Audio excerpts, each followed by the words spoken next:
Itu cerita tentang dulu langit dan bumi itu padu, kemudian dipisahkan. Nah di kalimat berikutnya kemudian wa minal ma'i kulla syai'in hayy. Dan kami jadikan, dan dari air ya, wa minal ma'i kulla syai'in hayy, segala yang hidup itu dari air. Itu bisa bermakna tubuh kita ini memang dominan air.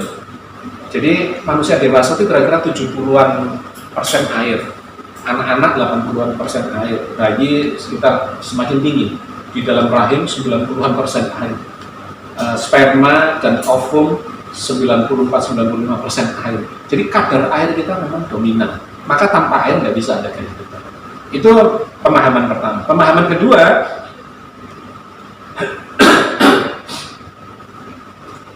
itu pemahaman yang pertama. Pemahaman yang kedua, ternyata kehidupan di planet bumi ini terbukti dari segi fosil tadi dimulai dari perairan. Ya, kehidupan dimulai dari perairan dan kemudian baru bergeser ke darat. Oke. Nah, bukan hanya makhluk hidup, ini lebih spesifik lagi dikatakan semua hewan diciptakan dari air. Kalau tadi semua makhluk hidup, ini lebih khusus lagi, semua hewan diciptakan dari air. Dan Allah telah menciptakan setiap jenis hewan dari air. Maka sebagian dari hewan itu ada yang berjalan di atas perutnya, seperti ular, nah gitu ya, berjalan di atas perutnya. Sebagian berjalan dengan 2 kaki, sebagian lagi berjalan dengan 4 kaki. Allah menciptakan apa yang dikehendakinya. Sesungguhnya Allah Maha Kuasa atas segala sesuatu. Surat Nur ayat 45. Ini yang tadi di dalam rekonstruksi fosil ya diketahui dari lautan ke daratan ya, amfibi gitu ya, amfibi. Maka reptil itu adalah peralihan. Jadi dari amfibi kemudian ke reptil. Reptil itu ada yang berjalan dengan perutnya, dengan kakinya, semua hewan dari air.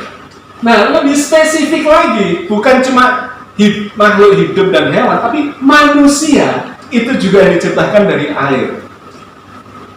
Dan dialah yang menciptakan manusia dari air, lalu dia jadikan manusia itu punya keturunan dan kekerabatan dan adalah Tuhanmu Maha Kuasa. Ya, surat Al-Furqan ayat 54. Wa huwallazi khalaqa minal ma'i bashar. Al-bashar. Nah, al-bashar ini adalah salah satu sebutan manusia. Dalam Al-Quran ada 2 istilah, al-bashar sama al-insan. Jadi kalau Allah menyebut al-bashar, maka itu adalah seluruh jenis manusia, spesies manusia, baik yang masih purba maupun yang sudah modern, itu disebut al-bashar. Nah, al-bashar yang modern itu disebut al-insan. Peradabannya sudah lebih tinggi, ya, intelektualitasnya, volume otaknya dan sebagainya yang tadi kita bahas itu. Dikatakan di sini semua manusia itu diciptakan dari air. Ya, jadi ternyata memang makhluk hidup, hewan, tumbuhan, manusia itu ya semuanya dominan ya air. Nah, kemudian menariknya dalam berbagai ayat diceritakan bukan cuma air, tapi juga dicampur tanah. Dari bumi itu kami menciptakan kalian, ya. Dan ke dalamnya kami akan mengembalikan kalian, dan darinya kami akan mengeluarkan kamu semua pada kali yang lain. Ya, surat Toha ayat 55. Minha khalaqnakum wa fiha nu'idukum wa minha nukhrijukum taratan ukhra. Dari bumi itulah kami menciptakan kalian. Jadi jelas tanahnya tanah bumi, bukan tanah yang lain. Dan ke dalamnya kami akan mengembalikan kalian, diurai lagi nanti. Baik dibakar maupun ditanam mau diapapun, yaitu kembali jadi zat-zat biokimiawi. Dan darinya kami akan mengeluarkan kamu sekalian pada waktu yang akhir. Nah ini ada ayat menarik. Dengan cara menumbuhkan dari bumi. Ini siapa? Manusia. Ya, dalam surat Nuh ayat 17 ya. Wallahu ambatakum minal ardi nabata. Dan Allah menumbuhkan kalian spesies manusia ini dari tanah bumi dengan sebaik-baiknya. Menggunakan kata menumbuhkan gitu loh. Manusia kok ditumbuhkan itu ya itu sebuah sebuah ungkapan bahwa kita ini tidak terpisah dari planet bumi ini. Bahan dasarnya dari planet bumi ini. Jadi kan begini nih. Kalau badan kita ini diure ya, tersusun dari apa? Itu ada semua di planet bumi. Ada semua di tanah. Ada semua di tanah. Karbon, hidrogen, oksigen, belerang, kalsium, natrium, terus dan sebagainya, ada 40-an gitu ya. Unsur penyusun tubuh manusia itu ada di planet, ada di tanah ini. Kenapa bisa begitu? Karena kita ini makan saripati bumi. Jadi tumbuhan itu dengan akarnya menyerap ya saripati zat-zat unsur hara yang ada di bumi. Jadi daunnya kita urut, nah itu kita makan. Jadi buahnya kita makan. Kita makan saripati tanah.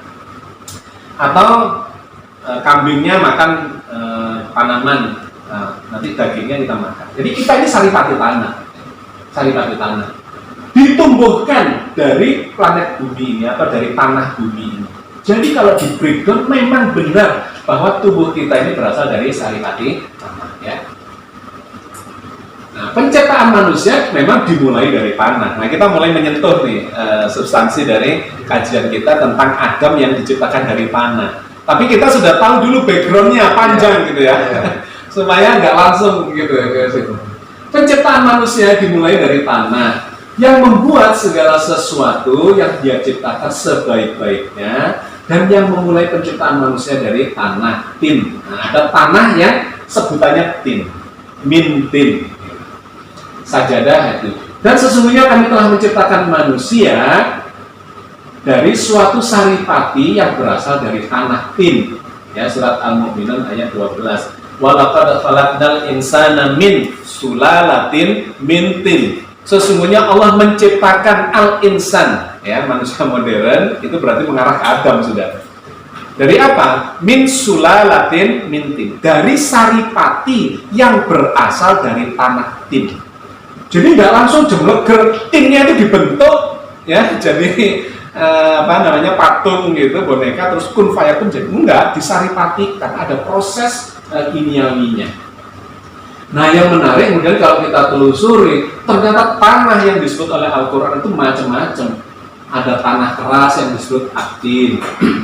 Ada di ayat berapa saja, nah monggo nanti dibaca sendiri di situ ya.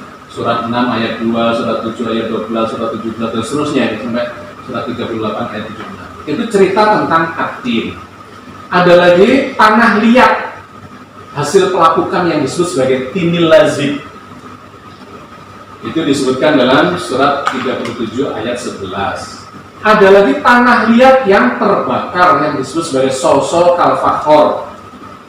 Ada dalam surat Ar-Rahman ayat 14. Ada lagi tanah liat dari atau yang berasal dari lumpur hitam, sol-solin hama'in masnun. Dalam surat Al-Hijr ayat 26, 28, 33. Ada lagi yang terbuat dari tanah gembur berdebu yang diistilahkan sebagai turab. Di mana ayatnya? Nah ini surat 2 ayat 24, surat 3 ayat 59 dan seterusnya. Ini masih ada tambahannya lagi. Dan yang keenam dibuat dari saripati tanah bumi sulalatin mintin ya, surat Al-Mu'minun ayat 12. Jadi tidak sesederhana itu. Gitu ya, menggambarkan Nabi Adam diciptakan dari tanahnya dibulat-bulat kayak bikin roti. Kun fayakun jeder, jadi nggak begitu. Ada proses yang terjadi sehingga menjadi sulalatin mintin. Jadi saripati dari semua itu. Nah itu tidak bisa tidak, kita harus bicara soal proses kimia atau biokimiawi dalam bentuk unsur-unsur ya senyawa-senyawa biokimiawi pembentuk tubuh manusia. Nah, kita berada di bagian-bagian akhir nih. Ada analogi yang dibuat oleh Al-Quran, oleh Allah di dalam Al-Quran, analogi penciptaan Isa dan Adam. Ya, ada di dalam surat Ali Imran ayat 59. Inna